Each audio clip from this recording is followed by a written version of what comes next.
Kardec, ele... Todos os livros dele, ele procurou fazer uma introdução, um prólogo, um prolegô... Peraí, que eu nunca sei falar o nome disso. Bom, um prólogo, pronto. Ele sempre procurou dar uma introdução em todos os livros. Às vezes tem algumas coisas que não estão no restante do livro, mas ele fala no começo, ele explica a obra, ele explica alguma coisa de que aconteceu para ele fazer aquela obra. Então, é sempre interessante. Tanto que tem um livro dele que foi lançado aqui no Brasil sem a introdução, mas eles já descobriram que essa introdução foi retirada e algumas edições que estão sendo lançadas agora estão sendo lançadas com essa introdução, tá? É mais um registro histórico aí, tá? Bom, quem olhou o Livro dos Espíritos, quem abre a folha de rosto e depois a próxima página, vai verificar que lá está escrito assim, ó, filosofia espiritualista, na primeira linha, tá? Não está escrito religião, religiosidade, ciência, nada, é filosofia espiritualista. Por quê? Porque é exatamente para a gente pensar, para a gente estudar, para a gente comparar, trazer para o nosso dia a dia, tá?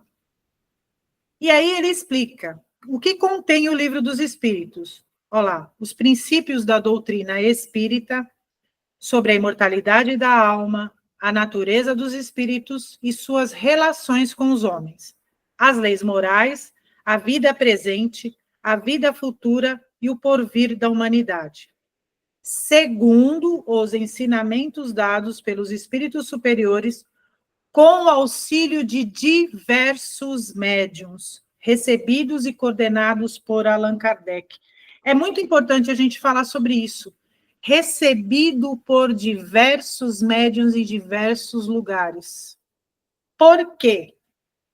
Hoje a gente tem muita polêmica dentro do espiritismo, exatamente porque as pessoas às vezes aceitam como verdade absoluta algo que veio de um espírito e não fazem essa comparação com a doutrina espírita compilada nesses livros e que foram escritos exatamente recebendo mensagens, gente, de mais de 100 médios diferentes no mundo todo. Um trabalho feito, imaginem vocês, ele recebia isso na França, não tinha energia elétrica, não tinha computador, não tinha máquina de escrever, então era tudo escrito à mão. Então ele recebia cartas e cartas e cartas, além de participar de sessões para poder escrever tudo isso.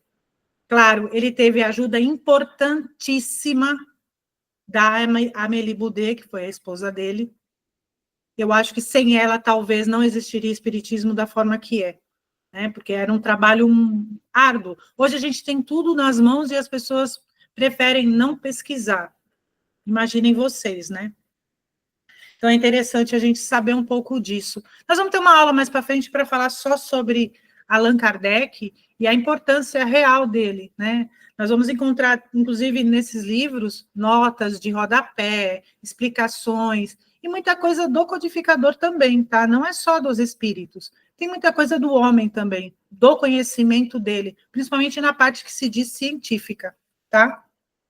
Bom, então vamos lá.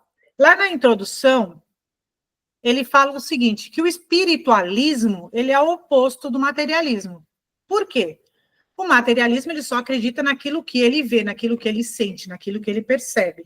E o espiritualismo crê além da matéria, né? Crê em algo que exista, que a gente não consegue ver na realidade. Algumas pessoas, é claro, vê os espíritos, mas a pessoa que vê o espírito não está vendo só a parte não material, ela está vendo o perispírito, que também vai ser um tema para mais para frente, que é o nosso corpo espiritual, tá? E ele é semimaterial, então ele tem matéria, por isso que a gente consegue ver.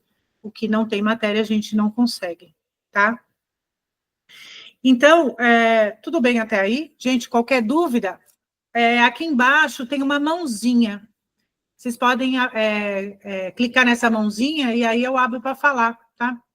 Mas se quiser abrir o microfone e perguntar alguma coisa também, tudo bem? Então, vamos lá. Então, o Espiritismo, não tinha uma palavra exatamente para se descrever. O espiritualista, a gente já sabe, quem acredita em algo além, né?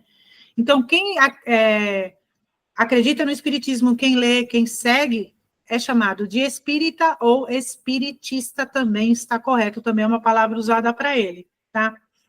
Um dos grandes diferenciais entre o espiritualista e o espírita. Então, vamos lá, vou devagar.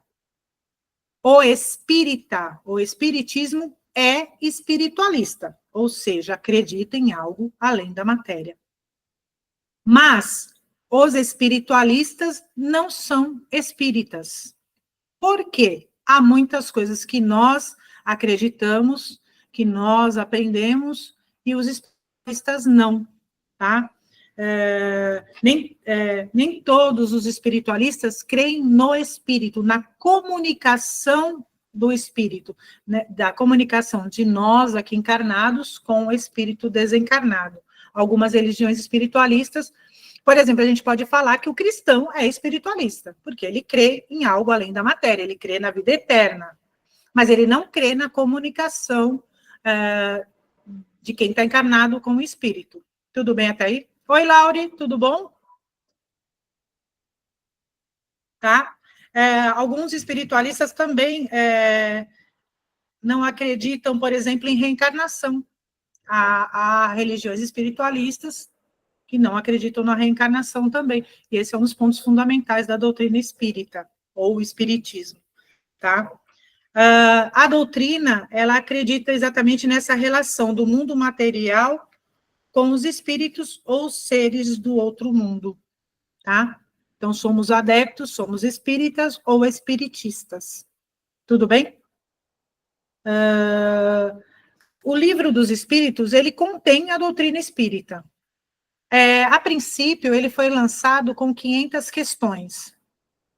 Depois, conforme foi passando o tempo e ele foi fazendo novas edições, ele chegou a 1000 e poucas questões que tem hoje, tá?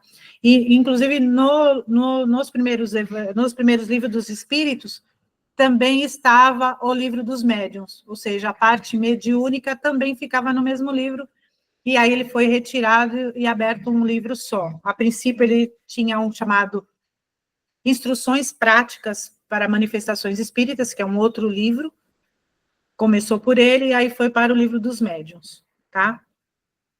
E é interessante a gente ver que o Livro dos Espíritos, ele tem uma das fases espiritualistas, né? Então, por isso que lá no cabeçalho dele está lá, filosofia espiritualista. Tá bom? Vamos lá. Opa, entrou aqui. Tudo bem até aí? Alguma pergunta? Essa é a primeira parte da introdução. Deu para entender, mais ou menos, o que quer dizer? É interessante porque a gente também tem algumas histórias que vai acontecendo e a gente vai lembrando e vai colocando junto, tá? Beleza? A Carmen chegou agora, boa noite, Carmen. Boa noite. Então, vamos lá. O que aconteceu? Para se chamar a atenção de Kardec, começaram a ter as mesas girantes. O que era? As pessoas se reuniam em salões, em casas, em lugares, e faziam perguntas para uma mesa. Essa mesa, ela levantava uns 20 centímetros e girava para um lado e para o outro, faziam perguntas.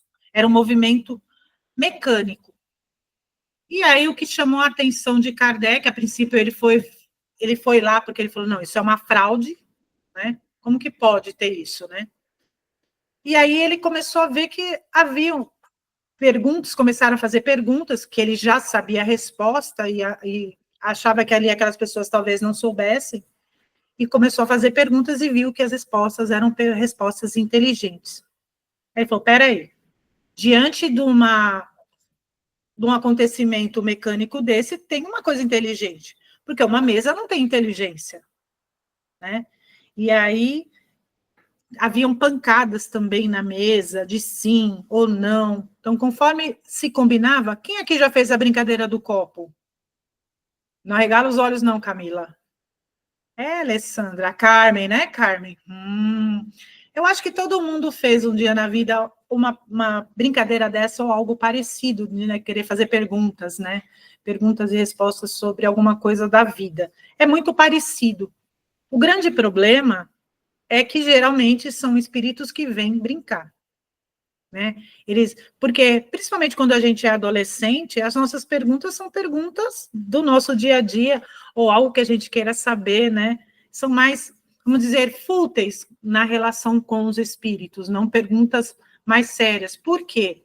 Geralmente, em reuniões de mediunidade, as perguntas e respostas que se faz são exatamente algo coletivo, são instruções coletivas para um bem comum de uma comunidade ou do próprio mundo inteiro mesmo, né? Uma coisa mais universal, né? Então, eles faziam essas pancadas na mesa, ou ela girava como sim e não, conforme eles combinavam com o espírito. Na realidade, eles nem pensavam em espírito na época. Pode falar, Fátima. Cláudia, Oi. eu não sei se você está fazendo um resumão, mas eu me perdi aqui. Vocês não estão no item 2 não, né? Não, é o item 4. A gente não Ah, vai você para o já item foi 2. para o 4, você É, fez um porque resumão. o item 2 ele entra numa outra aula depois. Tá bom, obrigada. Só para mim, eu me Não tem perdi problema, aqui. Eu não. falei, onde ela está? É, Obrigada. é o item 4, tá? Que está explicando aqui mais ou menos sobre as mesas girantes, tá? Bom, para as pessoas céticas, eles achavam que poderia ter ali um efeito do acaso e também fraude, né? E realmente, em alguns lugares, aconteceram fraudes, sim. Aconteceram, teve teatros lá que eles faziam um show e acabaram descobrindo que tinha. Em tudo, né? Tudo que a gente prestar atenção aí, quando o homem se mete, sempre tem aqueles que querem tirar vantagem, principalmente na parte financeira, né? E a gente vê muito isso hoje, gente. Aliás, abrindo um parênteses, muito cuidado com mensagens que a gente recebe. Muito cuidado quando você for pedir uma psicografia, que a gente às vezes está num momento de dor e vai pedir psicografia aí para pessoas famosas, principalmente se você for fazer contato pela internet. Porque numa curtida que você dá num post, ele descobre tudo da sua vida que você tem na rede social. Principalmente aquelas pessoas que postam tudo, o que almoçou, o que jantou, o que vestiu, quem morreu, quem acordou, quem foi, quem viu. Eles descobrem absolutamente tudo e aproveitam na psicografia.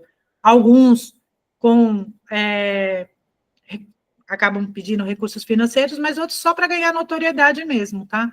Para ganhar cliques e likes e tudo mais aí em cima da gente. E isso acontece muito, tem muita fraude por aí, inclusive de pessoas que são famosas até demais da conta. E a gente não imagina que possa acontecer, mas acontece. No momento de dor de uma pessoa, que ela procura o consolo, e tem gente que, infelizmente, vai e faz sacanagem. Como há também médios que têm boa vontade, mas acabam também se iludindo aí. Então, o trabalho de psicografia tem que ser muito sério. A gente vai ter uma aula mais para frente sobre o método propriamente dito que Kardec usava para poder descartar as mensagens que recebi e colocar. É bem interessante isso daí, tá? Então, vamos lá. Depois, primeiro eles faziam esse movimento, esquerda, direita, pancadas nas mesas, mas depois eles começaram a usar letras do alfabeto, igual a gente fazia lá na brincadeira do copo, né? Tem também aquela mesa, não tem uma mesa que é descrita até no filme O Exorcista, né? Tem outro, Camila, além do Exorcista? A tábua Ouija, que é bem famosa. Ouija. Como é o nome? Orija. Ouija. Ouija. Ouija é o nome da mesa. Eu nunca lembro o nome dessa mesa, eu vou anotar. Que tem as letras do alfabeto, tem números também, né? Isso também a gente colocava, era uma coisa redonda, né? Só que é engraçado. Muitas vezes, quando as meninas eu percebia que queriam sim, acabava empurrando o dedinho, né? Então, também existia a coisa da fraude na tal da brincadeira. E algumas não, né? Mas aí eles usavam as letras do alfabeto para poder também ter perguntas mais exatas, né? E usavam um número de pancadas conforme a correspondente à letra. A gente, na brincadeira do copo, espalhava papeizinhos, né? Lá não. Cada pancada era uma letra diferente. Agora imaginem vocês fazer perguntas e respostas de forma séria e esperando pancadas, né? Olha só que loucura esse trabalho. Aliás, que trabalhão, né? E o que causou muito espanto em Kardec é que a gente já falou agora há pouco, é a exatidão na relação entre as perguntas e respostas. Isso causou muito espanto nele. Porque imagina, um cara pedagogo, cientista, astrônomo, ele falava diversas línguas e por aí vai, de repente querer prestar atenção no que uma mesa vai falando de pancadas. Imagina a loucura, né? Então, essa exatidão de perguntas e respostas é que foi chamando a atenção dele, principalmente. E aí, foi aí que, numa dessas perguntas, o espírito acabou se declarando. Ele falou, olha, eu sou um espírito ou um gênio, tanto faz. E deu, inclusive, o nome e as informações ao seu respeito. Porque até então, o interessante é que as pessoas se reuniam, faziam as perguntas, conversavam, blá, blá, blá, só que ninguém tinha imaginado que era um espírito. Ninguém tinha pensado nisso. Foi na própria conversa ali que ele falou que era um espírito. A gente hoje já fala, quando já falam algo do tipo de falar, não, isso é coisa de espírito, né? E lá naquela época nem pensavam nisso. E aí deu até nome e informação sobre a respeito dele. Isso é muito importante, porque depois esse próprio espírito foi sendo evocado, mais para frente a gente vai falar disso também, para ajudar também nesse trabalho de codificação da doutrina espírita, tá? O que acontecia imaginem vocês, pancadas. Então, letra A, uma pancada, letra B, 2 pancadas, letra C, 3 pancadas. Para você escrever tudo isso e formar uma frase, isso ficou muito demorado, não ficou? Imagine vocês, demoravam bastante para poder formular uma palavra, né? Ainda mais se é uma palavra comprida, uma frase comprida, uma explicação comprida, começou a se tornar demorado. E esse espírito pegou e falou para eles assim, vamos fazer o seguinte, eu vou explicar um outro método para vocês. Vocês vão pegar um lápis e vão adaptar esse lápis numa cesta, uma cesta de vime, né? Uma cestinha, ou algum objeto, e vai colocar sobre uma folha de papel. E aí eles vão fazer movimentos parecidos com o da mesa. Então, eles colocaram o lápis na cesta e começaram a colocar em cima de uma folha de papel.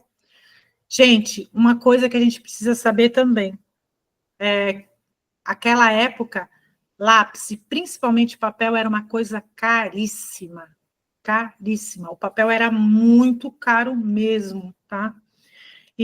Mas mesmo assim eles conseguiram para poder dar continuidade. Então, nas reuniões que eles faziam, vamos lá.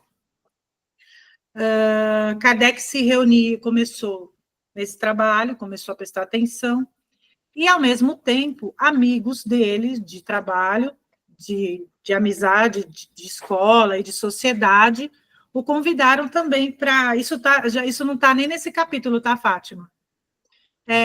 Convidaram ele para participar de sessões para poder conhecer a doutrina. Ele falou, poxa, mas espera aí, se os meus amigos também estão vendo isso, vamos lá.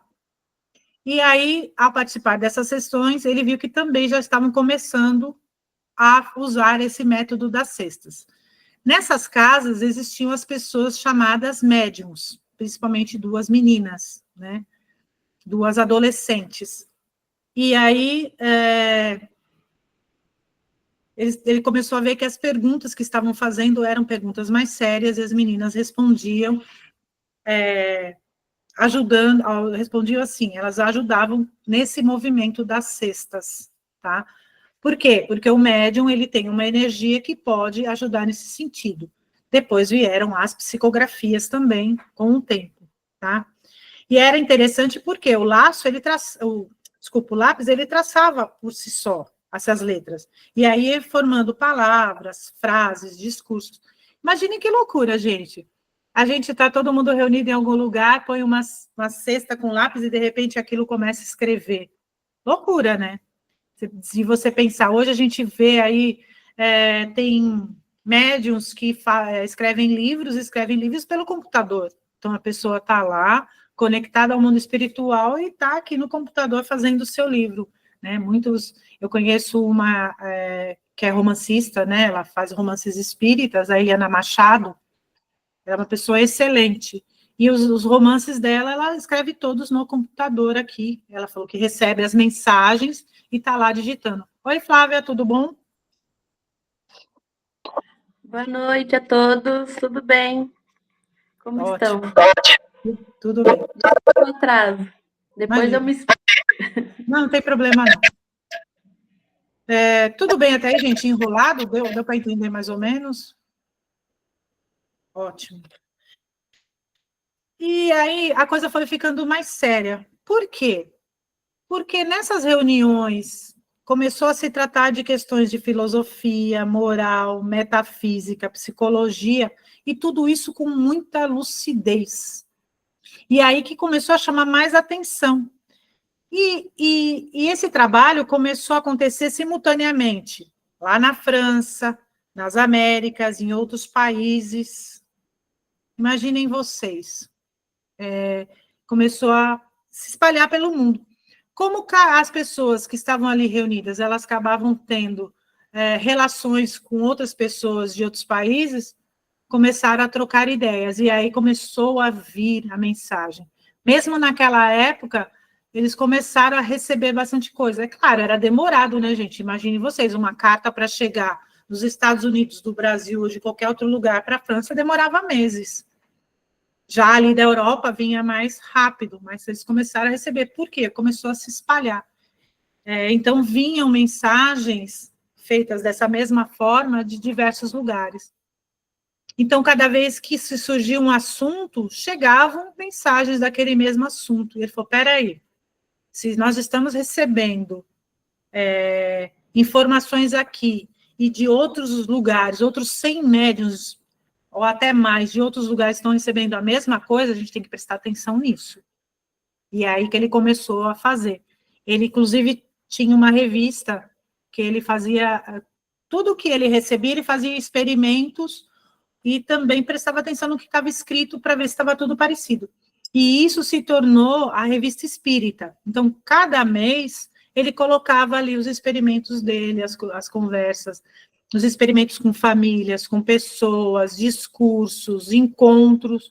Então, todos os meses saía uma revista espírita. Muita coisa que tem nessas revistas está aqui nos livros. Outras coisas, nos livros que a gente chama de decodificação propriamente dito, né? Outras não estão, não foram colocados porque ele não conseguiu testar tudo que estava ali.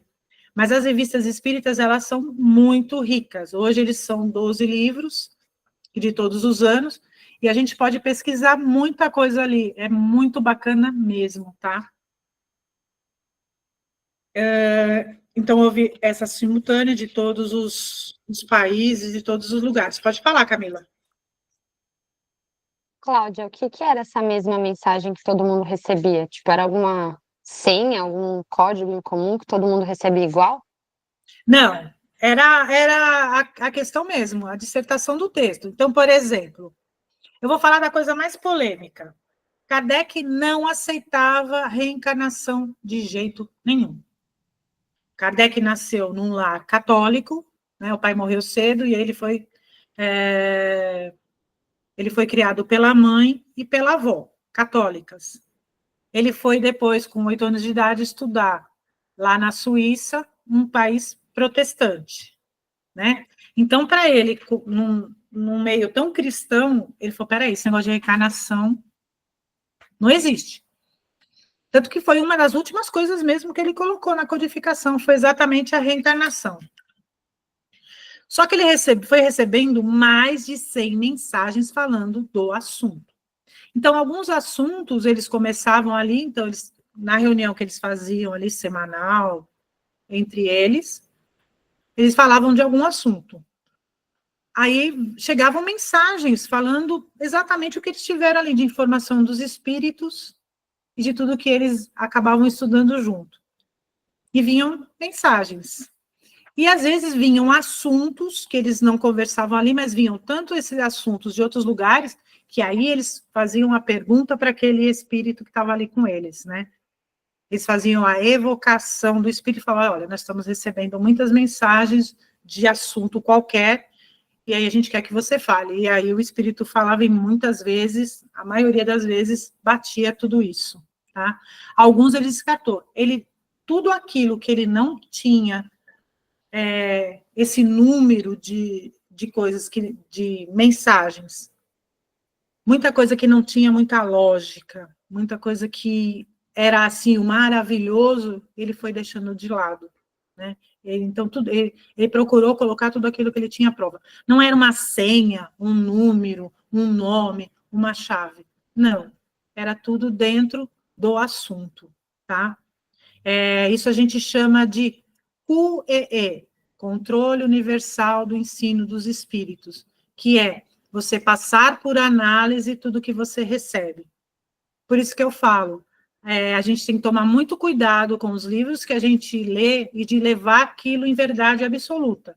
Que nem o Espiritismo tem uma verdade absoluta, correto?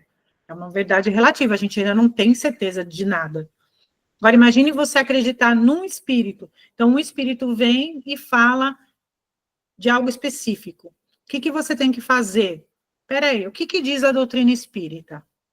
Ah, não fala sobre esse assunto, ou o que fala é contrário. Tá, mas é algo ligado à ciência. O que diz a ciência desse assunto?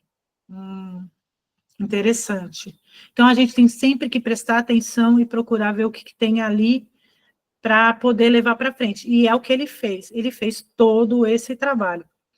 Aí eu digo para vocês assim, o cara teve todo esse trabalho, teve a ajuda da esposa, dia e noite, para a gente falar que ele está ultrapassado, para falar que ele não serve, para levar em consideração o que um espírito diz, para você abraçar o que um espírito só diz e descartar todo esse trabalho. Então, a gente precisa sempre fazer uma comparação, né? Tudo que você achar que é muito maravilhoso, muito bonito ou muito feio, opa, vamos parar para pensar. Sempre lembrar o seguinte, gente. O Espiritismo veio para ser libertador, para nos libertar de quê? De algumas crenças, nos libertar do medo. Porque o que acontece? Muitas religiões ou filosofias ou doutrinas, elas levam o medo. Agora, eu vou perguntar aqui, quem nunca teve o medo de ir para o inferno? Eu tenho. Quem não vislumbra um céu maravilhoso? Não tem não, Roberto? Todo mundo tem. Quem não tem? Todo mundo tem. Mas eu tenho uma pergunta. Pode fazer. O Chico não seria uma reencarnação do Allan Kardec? Não. Nós vamos ter uma aula mais para frente sobre os espíritos. E aí nós vamos falar sobre a escala espírita. O que acontece, Roberto? O espírito, ele está sempre em evolução.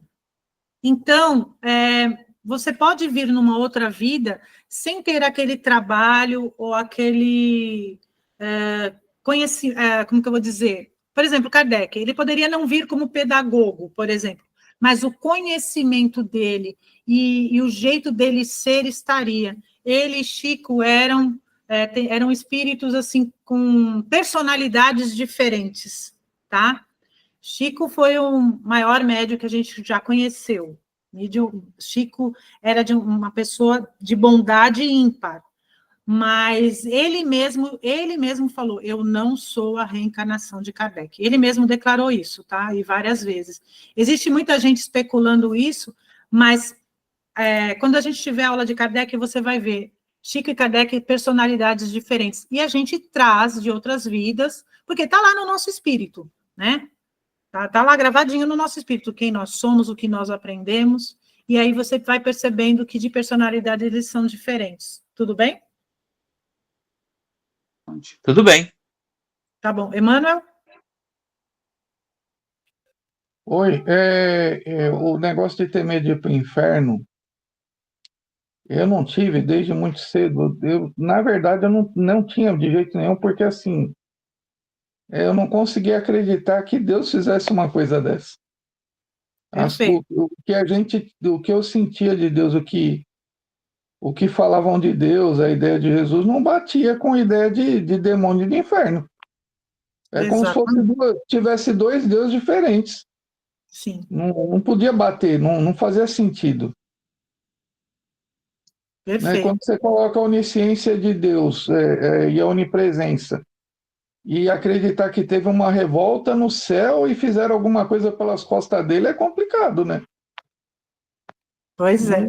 Eu O não conseguia Criador de acreditar tudo ia nisso. criar uma criatura para ser tão forte quanto ele, para poder levar as pessoas para um mau caminho. É complicado mesmo. Não dava para acreditar desde muito novinho, não batia. Muito bem. Perfeito. Camila Fidelis? Mas ele não acreditava no. Desculpa, não te ouvi, saiu ruim a tua voz.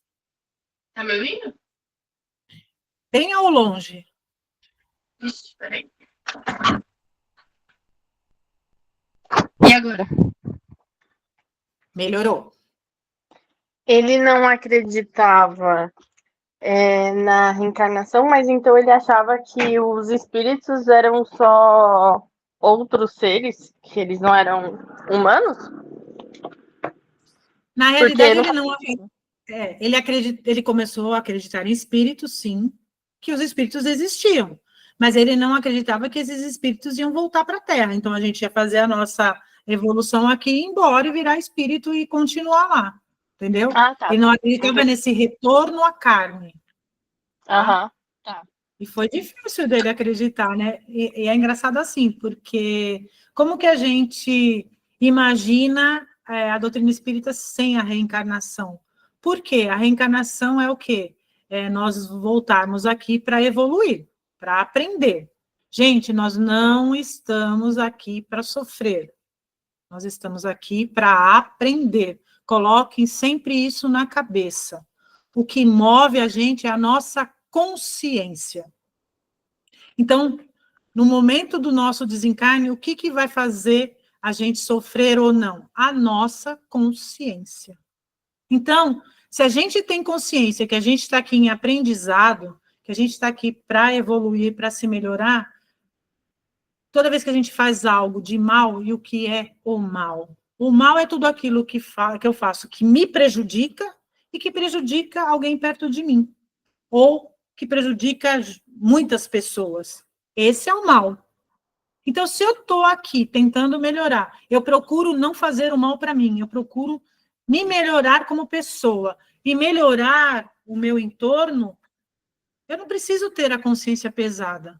Se eu pisei na bola, a hora que eu desencarno, eu falo, puxa vida, eu podia ter sido melhor naquela vida. Não fui. Paciência. Eu tenho quantas vidas ainda para frente. Por isso que a reencarnação é tão importante. Porque a gente sabe que a gente vai ter sempre a oportunidade de melhorar. E eu não sei se eu contei um segredo para vocês, mas não é para contar para ninguém, viu, Fátima? Faz favor, hein? Ó, nós estamos na nossa melhor encarnação. Na top da top. Não, top da top, é. Na melhor. A Camila regalou o olho, já vi que é porcaria que está na cabeça dela. Mas é verdade. Imagina pior, né? Meu Deus. Olha só, gente, imagina. Agora vamos falar. Quem aqui quer saber o que fez na outra vida? Deixa lá, né? Deixa quieto, passou, esquece. A Josete está só pensando, meu Deus, o que eu fiz da minha vida. A Nelly colocou até o óculos agora ali. Não quero porque Eu quero enxergar isso. Oi, Lê? Não quero porque já sei que não foi coisa boa. Pela bispa que eu sou nessa. Pois é, gente. É claro, gente, a gente traz algumas sequelas da outra vida, sim. A gente traz limitações, que são as nossas provas, as nossas expiações. As nossas expiações são o quê? É tudo aquilo que me traz de dificuldade, algo que a gente fala que é um defeitinho, vamos usar essa palavra, que está ali para eu aprender alguma coisa. Para eu falar, puxa, para eu lembrar que eu tenho que ser uma pessoa melhor. É aquilo que eu tenho que trabalhar, né? Eu, por exemplo, eu tenho que fugir de ambiente de fofoca. Porque se eu for no ambiente de fofoca, eu me envolvo. Não adianta. Então, eu, fujo. Mas, de vez em quando, é bom, né? Gente, fofoca é um negócio bom, mas a gente tem que fugir e fazer o quê? Mas é uma É delícia, né? nada, eu nunca vi você fofocar. Fica quieto aí, você nem me conhece. Mas é verdade, a gente precisa prestar atenção nisso. A gente tem sempre algo que trabalhar, que aquilo às vezes impede a gente de ser melhor em alguma coisa. Né? Todo mundo para analisar. A primeira vez que eu ouvi isso, eu falei, caramba, não é só uma coisa não que eu tenho que parar para pensar e melhorar, gente. É muita coisa. Mas se a gente consegue, nessa vida, melhorar em uma, poxa, gente, a gente já ganhou muito. Não é? Porque tem muita gente que estaciona. Muita gente estaciona. Não consegue melhorar. Ela não vai voltar para trás. A gente não volta. Eu já te abro aí para você, Roberto. A gente não volta para trás. A gente está sempre para frente. Mas a gente pode estacionar. Então, se vocês analisarem a vida de vocês, alguns anos atrás, e vocês hoje, vocês não, né? Nós, que eu também me incluo nisso, tem alguma coisa que a gente olha hoje e fala, puxa, hoje eu sou melhor em alguma coisa. Não façam careta, que aí eu vou descobrir. Né? Mas é verdade, né? Com o tempo, e eu tenho certeza que com o conhecimento do espiritismo, isso também vai fazer você parar para analisar em algumas situações que você faria algo que não é legal, e hoje você fala, não, peraí, eu tenho que parar para pensar, isso vai me prejudicar, isso vai prejudicar pessoas ao meu redor, pode prejudicar outras pessoas, e parar e pensar, né? Agora, imaginem vocês, grandes líderes aí, né? Seja líder do que for. Nós mães, né, por exemplo, nós somos líderes no lar. Então, de repente, o que a gente faz ali, a gente prejudica várias pessoas ali perto. É ou não é? Então, peraí, o Roberto levantou a mão primeiro, aí eu passo para a Fátima. Então, falando sobre vida passada, quando você tocou nesse assunto, eu lembrei que quando eu era adolescente, eu ia no Shopping Plaza Sul, e o Shopping Plaza Sul tinha uma máquina que falava sobre sua vida passada. Era um barato que ele era tipo uma moeda com uma cara de um Inca. Aí você colocava a mão lá dentro, aí ele jogava para fora um papelzinho falando sobre sua vida passada. Ai, meu Deus, quem você foi, Roberto? Lá vem bomba. Não, lá ele tava falando que eu fui um arquiteto, né? Olha, e você é o que hoje? Na verdade, eu sou um técnico de suporte de TI, né? Igualzinho. Ah, mas, não, você é um arquiteto aí do computador, tá vendo? Mais ou menos, mais ou menos, mais ou menos. Pois é. Mas assim, quando eu era adolescente, eu gostava muito de desenhar, né? Então eu desenhava fazia aqueles desenhos japonês, né? A mangá. Na época. Isso, eu fazia mangá na época. Aí eu nunca desenhava muito bem, né? No meu conceito, eu nunca desenhava muito bem. Aí eu lembro como se fosse ontem. Eu tava meio chateado, alguma coisa assim do gênero, e eu não queria fazer a aula de inglês, né, da escola. Aí eu peguei e observei o desenho da camisa da minha professora. Eu comecei a desenhar do nada, só olhando. Aí ela olhou, chegou perto de mim e falou: minha matéria é nada, né? Ah, tá vendo? Olha a bronca aí. O pior é que eu acabei fazendo o desenho ficou bom e eu simplesmente não tinha aptidão de desenhar. Hoje em dia eu já nem desenho, já nem arrisco. Mas existem coisas que a gente faz, às vezes, durante a vida e depois não faz mais, né? Tem coisas que a gente passa, né? Só que assim, gente, tudo que a gente aprende, por menor que seja, um dia a gente vai poder usar. Esses desenhos naquela época, e talvez hoje não digam nada, mas de repente um dia, ou nessa vida em outra, ele pode servir de algo que vai te ajudar. Então, tudo que a gente tiver oportunidade de aprender, aprendam. seja cozinhar, pregar um botão, bordar, pintar, seja o que for, né? Aprendam uma língua. Estamos aqui, né, aprendendo uma coisa diferente também, ou não aprendendo, mas tendo uma visão diferente, de um olhar diferente. Isso é super importante. Pode falar, Fátima. Então, né, no final do ano passado, que eu terminei meu curso, a orientadora disse para mim, Fátima, você tem uma coisa que muito me preocupa, sinceramente, muito me preocupa. Você tem um poder muito grande na sua fala. Se você fosse, assim, uma política, certamente votariam em você, pelo convencimento que você transmite. Isso é muito preocupante. Nisso, chegou a diretora e chamou ela. E ela não terminou de me falar. E isso ficou na minha cabeça, porque eu fiquei, meu Deus, o que será que ela quis dizer com isso? Eu não compreendi. Será que eu não tenho capacidade? Mas eu me formei, não estou entendendo. E aquilo ficou na minha cabeça, aquilo ficou na minha cabeça, aquilo ficou na minha cabeça. Aí hoje eu a encontrei e falei para ela, olha, eu tenho que fazer algumas palestras, mas eu estou muito insegura com o que você me disse. E ela falou assim, como assim? Eu já nem lembro mais o que eu te disse. E eu falei para ela, porque isso estava muito presente na minha vida. E ela falou assim, olha, Fátima, a única coisa que eu vou te falar é isso.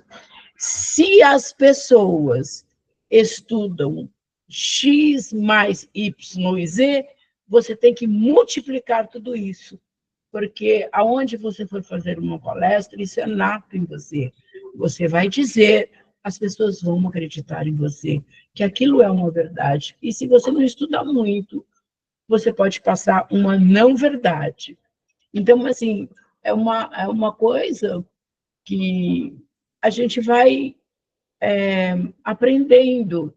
Mas antes de chegar nisso, eu vi isso como uma coisa positiva e como uma coisa negativa. Mas nessa caminhada de estudo, de aprendizado, de luta e uma série de coisas, de conhecimento, eu venho percebendo que, apesar de eu ser uma pessoa muito envolvida nos estudos, e eu levo isso muito a sério mesmo, porque não só nos estudos, é uma coisa minha, nata, eu acho que tem alguma coisa a ver com o signo, essas coisas, eu não acredito muito nisso, mas acho que tem alguma coisa a ver. Tudo que eu vou fazer, eu coloco toda a minha verdade, toda a minha responsabilidade em cima daquilo. Só que toda a minha trajetória é de muito medo. Eu tenho medo de tudo, eu tenho medo de barata, eu tenho medo de sair, eu tenho medo de balada, eu tenho medo de andar na rua, eu tenho medo... Gente, o que será que eu fui na outra vida para ter tanto medo nessa vida? Eu tenho medo de me aproximar das pessoas, eu tenho medo de errar, eu tenho medo de acertar. Nossa, então a gente está falando dessas possibilidades de vida e, assim, a gente precisa buscar não se fixar muito nisso também, né?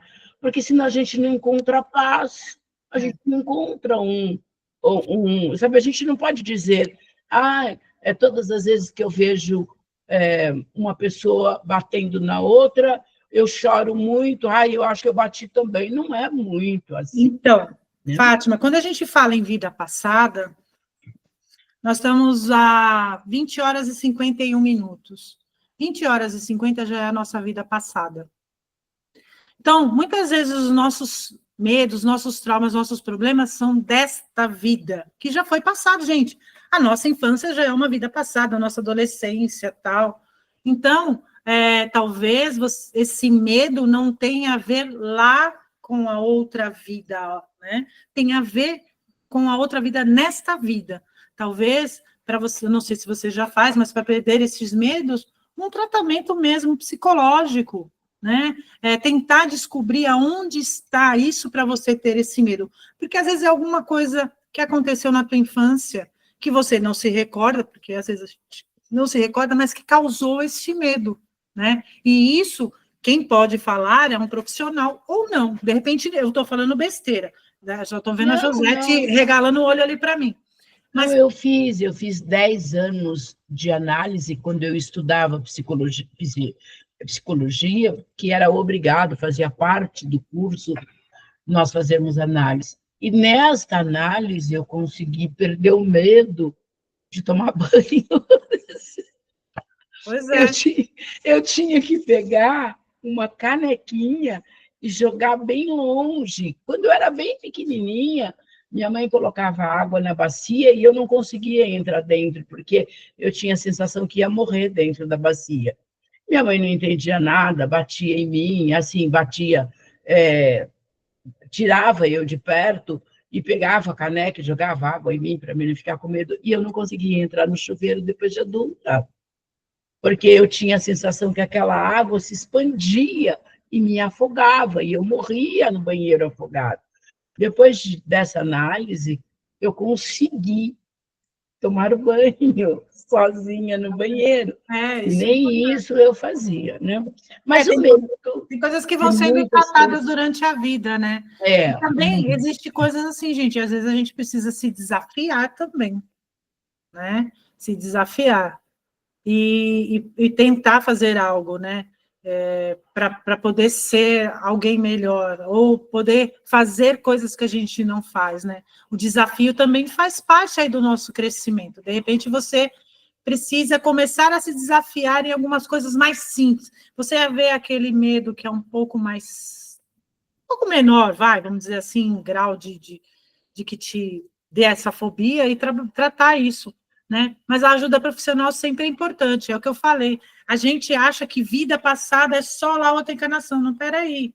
A gente traz coisas de agora, né? Estou entrando um pouco na área da Josete, mas eu acho que é mais ou menos isso, né, que a gente vai aprendendo também dentro da doutrina. Bom, tudo bem, gente? Lá no Prolegômenos, ó, consegui falar o nome porque eu li, gente, porque eu nunca sei falar esse nome, que também é uma espécie de introdução, né, de explicação. Então, ele fala lá que os fenômenos não explicados pela ciência ainda existem em toda parte, né, e revelam a ação de uma causa inteligente e livre, né? Então, existem vários fenômenos no mundo, várias coisas, porque o espiritismo ele não é só de um lugar, ou só de uma crença, ou só de um grupo de pessoas. Ele está em todos os lugares do mundo com outros nomes, com outros significados, de outras formas. Por exemplo, nos Estados Unidos, eles usam a mediunidade para resolver casos policiais. É um trabalho. Mas eles veem isso como trabalho, né? Então, muitas vezes os casos são resolvidos ali. Por quê? Aquelas pessoas, aqueles médiuns levam isso de forma séria no seu trabalho, tá? Não fazem isso como futilidade, né? Porque se fosse um trabalho fútil, aí quem ia estar trabalhando com eles eram espíritos também fúteis, né? Então, quanto mais séria a reunião, quanto mais a intenção for para o bem, por quê? É para o bem resolver esses casos, por exemplo. A gente fala, nossa, mas lá eles ganham dinheiro com isso, é trabalho deles? Poxa, peraí. Existe uma causa séria, mesmo eles ganhando um salário ali, porque eles não acreditam nisso como uma doação, como nós espíritas aqui estudamos. Eles veem como trabalho. Eles não estão tentando salvar uma vida, por exemplo, de uma pessoa que está presa e é inocente? Ou para resolver algo que vai libertar aquela família? Ou encontrar ali um corpo que não foi encontrado para que a família tenha paz, para que aquela pessoa tenha paz? Tem um lado bom também, mesmo sendo um trabalho, né? Agora, se eu uso como trabalho para poder aí, eu acabo prejudicando as pessoas com mensagens falsas ou algo que só vai me fazer bem, né? Para vender livros mentirosos e por aí vai. Para vocês terem uma ideia, gente, eu conheço pessoas que escrevem livros de cunho espiritualista, mas que não são ditados por espíritos. Então, as pessoas, né, já foram apresentar esse livro em editora, e sabe o que eu edito? Para editoras ditas espíritas. E a editora falou o seguinte, mas foi ditado por que espírito? Não, pelo meu espírito, fui eu que fiz. Não, sabe o que é? Quando você põe o nome de um espírito, vende mais. As pessoas sérias, algumas que eu conheço, sim, fazem um trabalho sério, não. Se for assim, eu não quero que edite. Aí foi para uma outra editora. Mas, para vocês verem como a gente sempre tem que analisar tudo que a gente lê. Óbvio, quando você pega um romance gostosinho, você está vendo um romance gostosinho. Mas cuidado para não levar tudo que tem naquele romance como uma verdade absoluta. Entende? Não que ele seja ruim, mas que se você levar algumas coisas que tem ali que não são verdadeiras, você pode criar uma ilusão na sua cabeça, no seu meio, e prejudicar você, o teu pensamento e das pessoas que estão perto de você. Você pode começar a olhar para o outro ali diferente. Ah, eu tenho um problema com meu filho, com meu marido, com meu irmão, com meu cunhado, sei lá com quem. Ah, com certeza na outra vida, ou ele me matou, eu matei, você vai ficar pensando nisso. Ah, eu não me dou bem com ele porque a gente ou se matou, se prejudicou, ele me roubou, eu roubei. Como que você vai viver bem com as pessoas hoje preocupado com o que foi na outra vida? E muita gente, ao ler romances, pensam nisso. Inclusive, alguns que não têm o nome de romance mais e que causaram aí para as pessoas acreditarem aí num inferno ou num céu que não existe, propriamente dito. É tudo consequência do que a gente faz. Entenderam o que ele quer dizer aqui?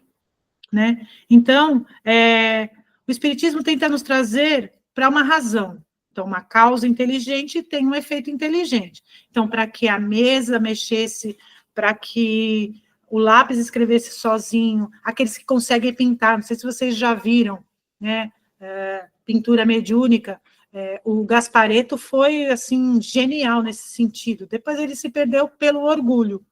Mas quem via ele, às vezes, conseguia pintar, em cada mão ele pintava uma tela diferente e de um autor diferente, de um pintor diferente. Era uma coisa incrível, né? Mas tinha um efeito inteligente ali. Tinha os espíritos que estavam ali inspirando ele a fazer aquele desenho que era praticamente mecânico e que é muito raro um médium mecânico hoje, tá? Então, pode ser, assim, algo que tenha matéria, como foi nas mesas girantes, ou, de repente, a psicofonia que a gente fala. Então, o espírito vem, fala alguma coisa para o médium, e o médium consegue passar para frente essa mensagem, por exemplo. Então, aí é algo mais espiritual e não tão material quanto as mesas. Tanto que fenômenos materiais hoje são bem raros. É muito difícil a gente ver algo muito material, assim, como, por exemplo, mesmo a pintura mediúnica, hoje são poucos. Eu acho que a FESP, que acho que tem um trabalho de pintura mediúnica, e algumas casas pequenininhas, às vezes tem um ou outro médium que pinta ou faz alguma coisa assim. É bem mais difícil, né? Mas ainda existe, tá? Porque a gente, hoje, acho que está tudo muito mais rápido, né? Muito mais ligado ao pensamento, ao sentimento. A gente já não precisa mais tanto dessa coisa material. Apesar que tem umas coisas que são bacanas, né? Você vê alguém ali desenvolvendo um quadro bonito, alguma coisa que você vê, algo espiritual nele, é interessante ver, tá? Tudo bem? Alguma pergunta? Não? Todo mundo quietinho? Muito bem. Bom, e aí essas forças revelaram a doutrina espírita, né? Então, para dizer assim, que não é algo sobrenatural, que essas comunicações entre o mundo espiritual e o mundo material faz parte da natureza das coisas. Na realidade, uma das coisas importantes do espiritismo é isso, trazer para a gente, dizer assim, essa comunicação com o mundo espiritual é natural, é da natureza. Quem fazia isso muito bem, quem faz ainda, são os indígenas. Eles veem essa comunicação com o mundo espiritual, com a natureza, de ordem de algo natural, né? E a gente, às vezes, né, nossa, quem, né, não vê um médium ali fazendo algo extraordinário, gente, aquilo é maravilhoso. Mas espera aí, é natural, né? Quando a gente vê como maravilhoso, a gente acaba criando uma idolatria, e isso, gente, quem frequenta a casa espírita tem muito, que se descobre que tem ali um médium, um passista, aquele ali tem passe forte, né, Fátima? Né, Fran? Nossa, né, Lê? Tem um passe forte, esse aí tem um passe, eu só quero tomar passe com a Cláudia. Tinha uma expositora que ela já faleceu, que ela falava que ela só queria tomar passe comigo, porque eu pesava mais de 110 quilos, então ela falava, como eu era gordinha, o meu passe era forte. Não, você com esse peso todo. Pior que eu ouvia isso dela. Ela era uma figura. Ela vivia me batendo, porque ela andava com uma muletinha lá e ela me batia mesmo na sala. Toda vez que eu abria a boca, ela paf na minha cabeça. Mas ela adorava. Mas existe isso. Só que o que é o problema? Como ela fazia essa brincadeira, outras pessoas passaram a acreditar que o meu passo era forte. Daí a gente tinha que desmistificar isso e falar, não, é por causa da brincadeira dela comigo, por eu ser gordinha, entende? Mas tem pessoas que falam assim, ai, você chega e fala assim, a sua oratória é maravilhosa, me emocionou, e blá, blá, blá, pronto. A pessoa já vai se achar aquela, né? E aí, na próxima palestra dela, ela já vai subir no púlpito como um pavão. E não é, gente, a gente está passando ali uma palavra para consolar, para ajudar as pessoas, ninguém é melhor do que ninguém. Você só está tentando passar um consolo. Então, tem que ser o quê? Natural. Inclusive, lá na época de Kardec, nas escolas, eles aprendiam sobre religião natural. O que é a religião natural? É exatamente essa conexão com a natureza, com o planeta, com o mundo, com as pessoas, de forma natural, querendo dizer assim, todos somos iguais perante a criação.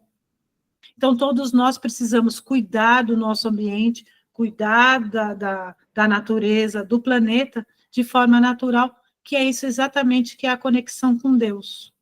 Né? Então, olha só, quando cada um faz a sua parte, seja no mínimo, nós já estamos praticando a religião, que é o quê? Essa ligação com Deus.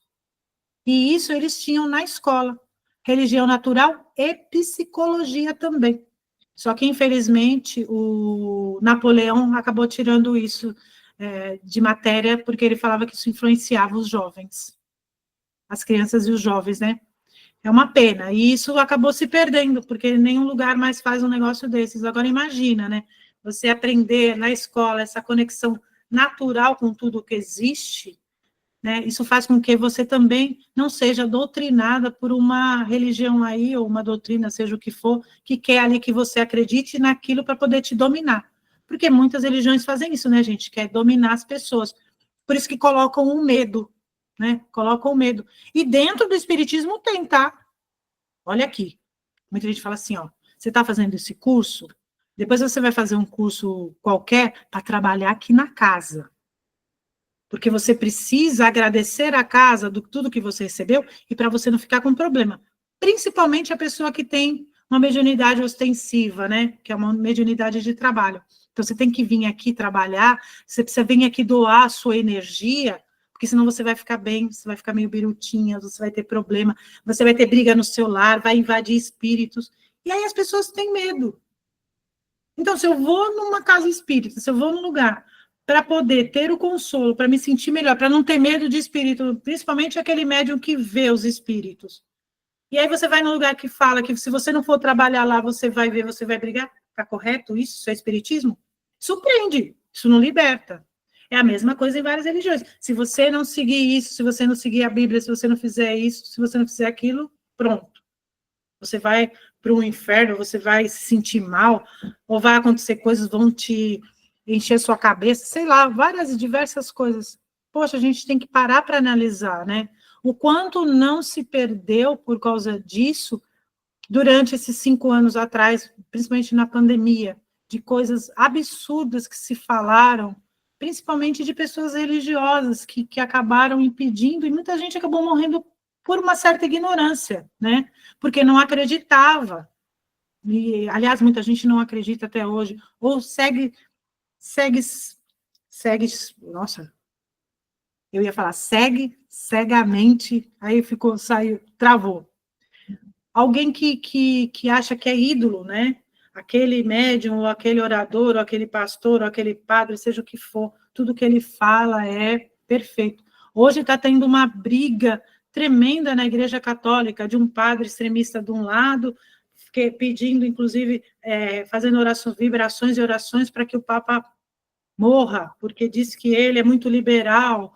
Aí vem o outro da outra igreja falar a mesma coisa, aí o outro defende. Há necessidade disso? Não deveriam se unir para o bem comum, para o bem das pessoas, para trazer mais pessoas para dentro de si, né, para aquele movimento. E isso é o que eu estou falando, gente, isso também existe na doutrina espírita. Vocês vão pegar vídeos, coisas por aí absurdas, que fala, poxa vida, o que essa pessoa está falando não condiz com o que a gente está aprendendo lá no curso. Então, isso não é espiritismo, isso é da opinião dele. E a gente vê muita opinião pessoal que as pessoas afirmam que é espiritismo e não é. Acontece muito. Por isso que é sempre bom ficar atento. Sempre lembrar lá de Kardec. Poxa, se ele foi rigoroso, se ele procurou pensar bem no que ele foi colocar lá, por que eu vou acreditar em qualquer coisa? Em algo que me causa medo, em algo que me causa tristeza, em algo que me isola, em algo que, inclusive, afeta a minha saúde física e mental também, tá? Então, vamos lá. Então, em todos os povos, em todas as épocas, tem vestígios dessa relação com o mundo espiritual, tá? Inclusive, tem no mundo todo, é geral, é universal. O espiritismo não pertence a ninguém, é algo universal. A gente pode ver lá na relação, lá no Egito, a gente vê lá no Japão, na China, na Índia, no México, sempre tem alguma coisa que foi deixada ali de mensagem ou na ligação que dá religiosidade daquelas pessoas com o mundo espiritual. Então, não pertence a alguém, né? Eu não posso falar, é meu, só o espiritismo está correto, o espiritismo vai ser a única religião ou a única filosofia do mundo. Não. O espiritismo, ele pode unir todos esses conhecimentos, essa é a unificação, é ter esse conhecimento, essa relação com o mundo espiritual, sem necessariamente eu deixar de acreditar em algo que eu acredito, ou em Deus, ou no orixá, ou em Buda, ou seja, em que for. Eu posso ter essa união, contanto que isso não cause prejuízo em mim. Eu não me confunda, peraí. Se eu tenho uma religiosidade, uma religião que condena completamente o que nós estamos aprendendo aqui, pode causar algum problema na minha cabeça. Então, vai chegar um momento que eu vou ter que escolher, poxa, acho que não está me fazendo bem alguma das duas coisas. Eu falei, peraí, eu vou ter que pensar. Ou eu vou saber dividir aquilo, ou eu continuo em só dos dois.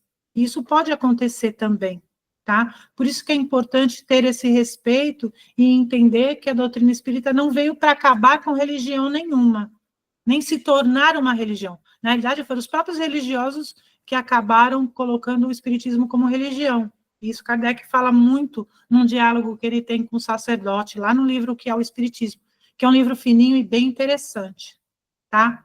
Então, qual foi a missão do espiritismo também? Instruir e esclarecer os homens numa manifestação universal. E a gente pensar nesse universal no quê? Que é exatamente essa relação com o mundo espiritual. Dizer também de uma nova era para a nossa regeneração, a regeneração da humanidade. E, gente, nós estamos longe dessa regeneração. Porque quando ocorre a mudança de mundo, hoje nós somos um mundo de provas e expiações. O que acontece no mundo de provas e expiações? O bem e o mal estão ali quase igual. O mal está um pouquinho acima do bem. Para o mundo, nosso planeta, virar um mundo de regeneração, ou seja, um mundo onde o bem prevaleça, se a gente olhar tudo o que está acontecendo na humanidade, nós estamos longe dessa regeneração. Muita gente acredita que essa regeneração vai vir com grandes catástrofes, com grandes guerras, com o mundo acabando, com um meteoro, seja com várias coisas, mas não é.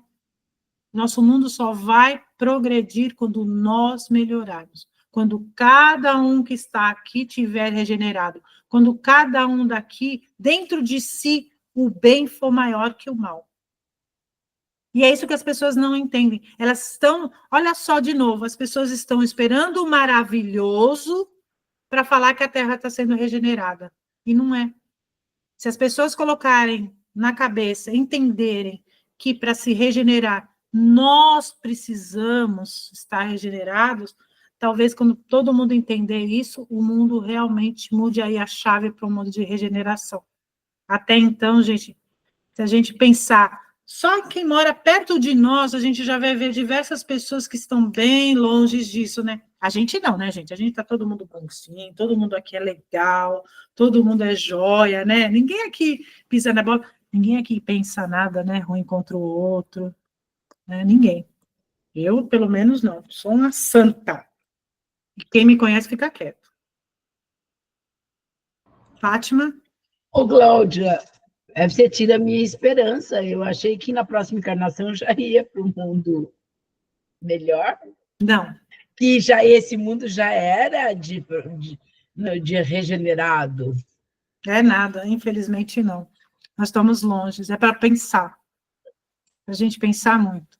Pode falar, Camila. Eu estou aguardando meu lugar lindo lá no nosso lar, que tem inclusive cerca elétrica em volta para ninguém mais entrar, tá? Boa sorte em nosso lar. Olha como ela vai com egoísmo total. Só em pensar em existência de nosso lar já é egoísmo. Porque quando você imagina um lugar onde você vai para um lugar que é tudo fechado, não é todo mundo que pode entrar, que você tem que trabalhar para conseguir um terreninho, para ter uma casinha para os seus descendentes estar. Isso não é um maravilhoso? Isso não é um egoísmo? Gente, nós somos todos iguais, né?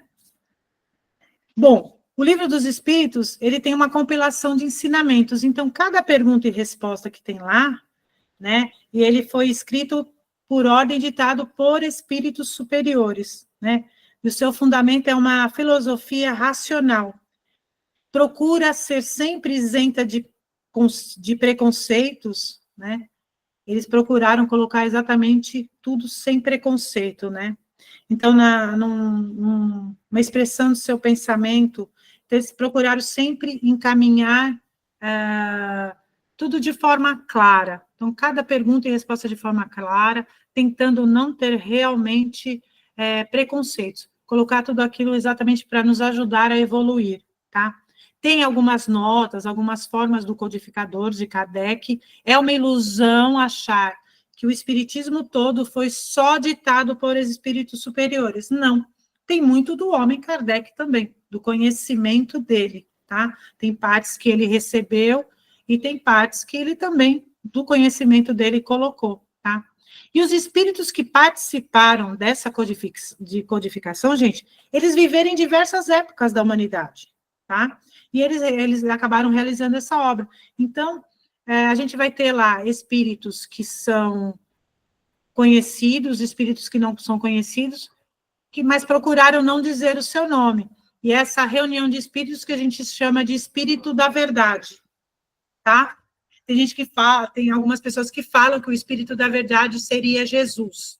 Não, o espírito da verdade é uma reunião de espíritos, é claro que Jesus pode ter e deve ter participado disso, mas não é ele, não é personificado em alguém. O espírito da verdade é uma reunião de espíritos, de personagens conhecidos ou não, que tinham como virtude a sabedoria, tá? E eles pregaram e praticaram, tá? Essa virtude da sabedoria, da paz, do amor, da união, procuraram trazer benefícios para a humanidade, para a gente evoluir, tanto em moral quanto em conhecimento geral, tá? Só que eles procuraram não dar os seus nomes, né? Não ser venerandos aí, tá? Eles procuraram exatamente o que diz lá a parábola do semeador, semear. Colocaram para a gente alguns esclarecimentos, algumas coisas, para que a gente realmente evoluísse. Jesus colocou lá a sementinha de amar ao próximo como a si mesmo, ou seja, se amar, se melhorar, se conhecer, porque quando você se entende como alguém que está em aprendizado, você começa a perceber que você não precisa sofrer por algumas coisas, que está tudo bem, que eu posso hoje, eu posso amanhã, e que ontem tem lá algo que me ensinou, mas o importante é hoje em diante, né? E quando eu faço isso, eu consigo amar o meu próximo, seja aquela pessoa que está ali perto de mim, que é um pouco mais fácil de eu amar, né?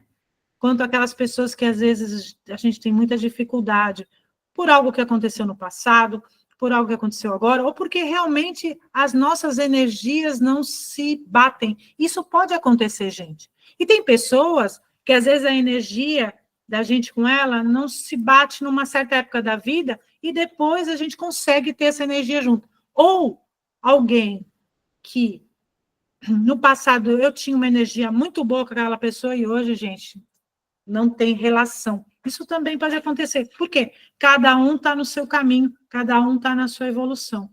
Nós somos aqui 5, 15 pessoas, 15, 17, 19, 20 pessoas aqui. Nós somos 20 pessoas que estamos em evolução parecida, mas cada um está num grau. Mesmo a gente tendo pensamentos parecidos, em alguma coisa nós vamos discordar, em alguma coisa vai ser diferente. E isso é muito interessante. E quando a gente também começa a aprender um com os outros, entender que o outro sempre tem algo a me ensinar, por mais simples que aquela pessoa pareça, lembra que a gente até falou agora há pouco, tudo que a gente aprende, por mais simples que seja, um dia a gente vai usar. E a gente não sabe o que vai passar na vida, né? Você vê, a gente está tão atrelado à tecnologia, mas se eu, por exemplo, não faço uma cola escrita, para mim de nada vale, eu não consigo falar nada, porque eu preciso escrever aquilo. Então, é algo do passado que muito jovem já não quer mais escrever, só quer no computador, mas é algo que pode me ajudar. Ainda bem que eu aprendi a escrever, né?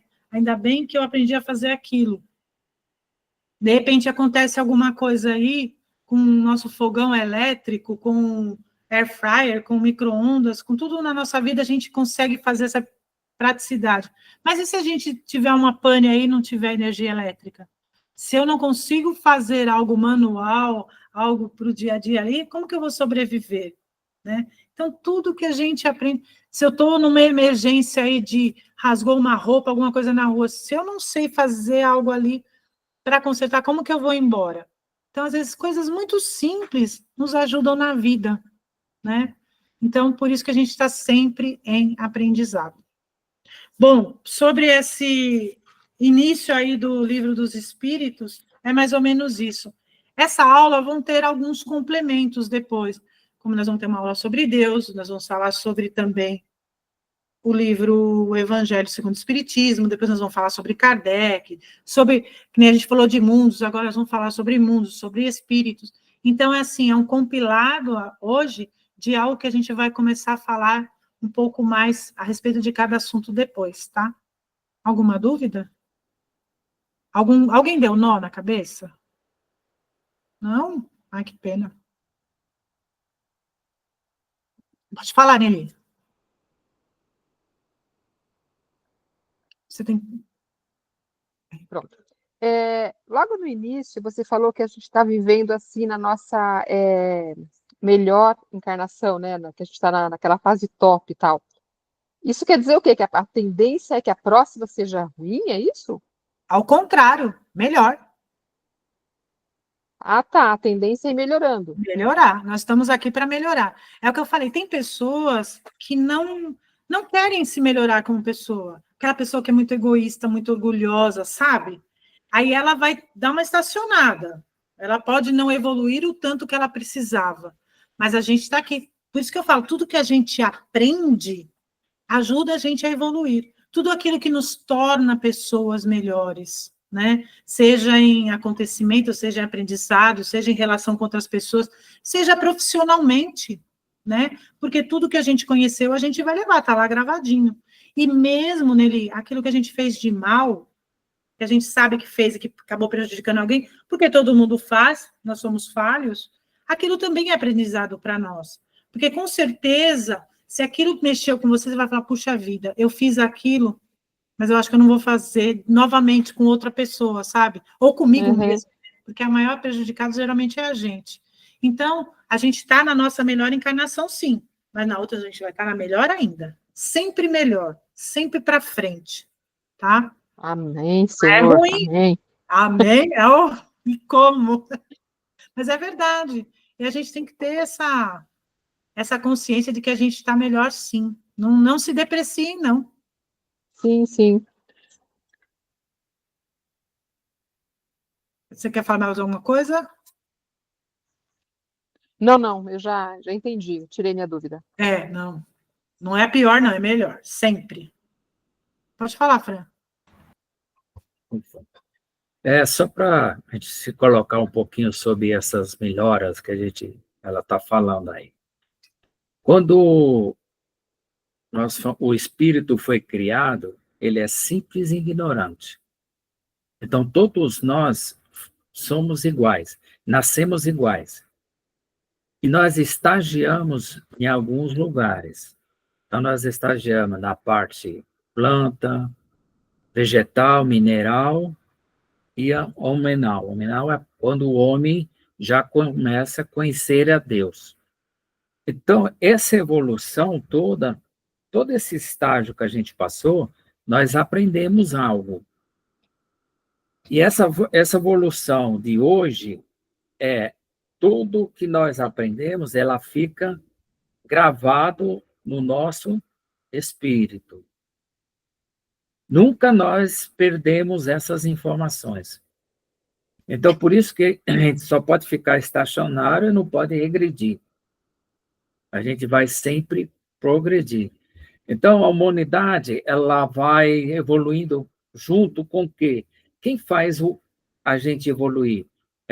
A ciência, ela nos ajuda muito, ajuda a explicar causos que nós achávamos que eram deuses, na verdade é a ciência, é uma reação química, deu conhecimento para o homem para a sua sobrevivência diária, conhecimento para ele fazer remédio, vacina, para ele passar por suas dificuldades, e assim a humanidade vem dando a sequência da sua evolução. Então, cada vez que nós desencarnamos e encarnamos de novo, nós trazemos na nossa alma todas essas informações. Então, por exemplo, da Fátima, que ela falou ali do medo, ela pode realmente ter acontecido algo que causa esse medo no passado, como a Cláudia falou. Só que tem encarnação que eu não venho viver esse momento para resolver esse medo, mas eu sinto ele. Só em outra reencarnação futura eu venho especificamente resolver essa pendência. Então, nem tudo que eu causei, que eu preciso reparar, eu preciso ser nessa vida. Pode ser na próxima ou até na outra ainda, mais para frente. Por que isso? Porque se eu não tiver conhecimento suficiente para resolver, essa causa não vai vir nessa encarnação, para que eu possa resolver. Então, eu preciso aprender, ter argumento, para na próxima eu vir para resolver esse medo. Entendeu? Então, por isso é como a Cláudia falou. Então, nós estamos na top. Quer dizer, top por quê? Porque é o que eu tenho de conhecimento, eu consigo resolver nessa encarnação hoje. Agora, tem algo que ainda tem que resolver? Da outra encarnação? Pode estar ali guardado, que na próxima, aí eu já venho com conhecimento para executar. Entendeu? É aquela coisa, a gente, às vezes, fez algo assim, pisou na bola, que precisa aprender, às vezes a gente fez uma coisa um pouco mais grave, mas o nosso aprendizado é a prestação. Então, a gente vai... ele não é nos cobrado, pode-se dizer, de uma vez só. A gente vai resolvendo isso aos poucos, né? Deus é tão bom com a gente que não faz a gente passar por algo muito grave se a gente realmente não aguenta o rojão, né? E isso é importante que o Fran falou. Deixa eu colocar... Você vai falar mais? Senão eu vou pôr uma questão aqui que a Daiane colocou. Pode colocar, sim. A Daiane, que não abriu aqui para falar, sabe? Ela fez uma pergunta muito interessante, que eu deveria ter falado e não falei. Se houve manifestação aqui no Brasil de mensagens que saíram daqui e foram para Kardec? Teve, sim. Quem trouxe o espiritismo para o Brasil foi Teles de Menezes. Nós vamos falar dele mais para frente, lá na Bahia. E Kardec trocava mensagens com ele. Em novas cartas que estão descobrindo, que já estão sendo traduzidas aqui no Brasil, de Kardec, Kardec mostrou que tinha uma certa preocupação com esse espiritismo aqui do Brasil, lá de Teles, porque ele estava percebendo que estava indo muito para o lado religioso e se perdendo esse caráter filosófico e científico, tá? Mas o Brasil teve, sim, participação nisso com o pessoal lá da Bahia, lá com o Teles de Menezes, tá? Era essa dúvida dela se o Brasil tinha participação. Tá bom? Aí ela brigou comigo porque ela falou que o ano passado ela já me perguntou se ela ia resolver tudo para depois, e ela falou que não, que tinha que resolver agora. Foi isso, né, Dai? Sei que ela estava brigando comigo aí, aqui no Agora WhatsApp. já está 9h27. Já está na hora? Beleza. Mais alguma questão? Gente, qualquer dúvida, não fique com dúvida. Se a gente não resolveu agora, pode mandar no grupo, pode mandar no particular, tá? A gente vai conversando, tudo bem? E uma coisa, nós não estamos com a verdade, tá? Duvidem do que a gente fala, qualquer coisa pesquisem, quiserem argumentar, a gente troca ideia. O que a gente não souber falar, a gente vai estudar junto, tá? Beleza? Então, vamos lá. Alguém quer fazer a prece final? Só uma pessoa, assim. Quer ler, fazer para nós? Não? Não?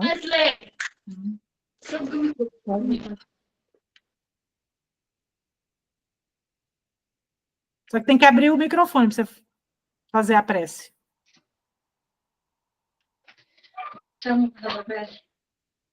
Não quer fazer.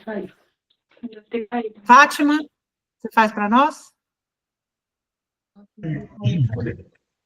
Sim.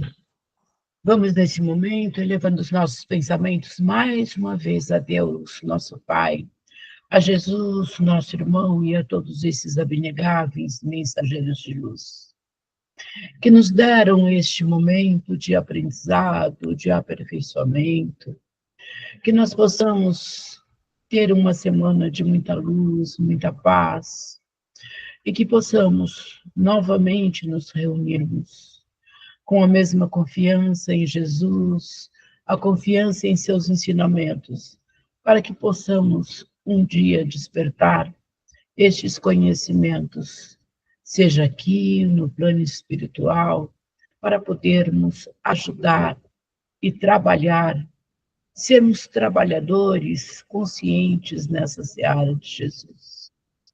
Pedimos ainda, Pai, que durante essa semana nos auxilie com teu amor, com tua paciência, para que possamos representar este vosso amor através das nossas condutas. Que assim seja, graças a Deus.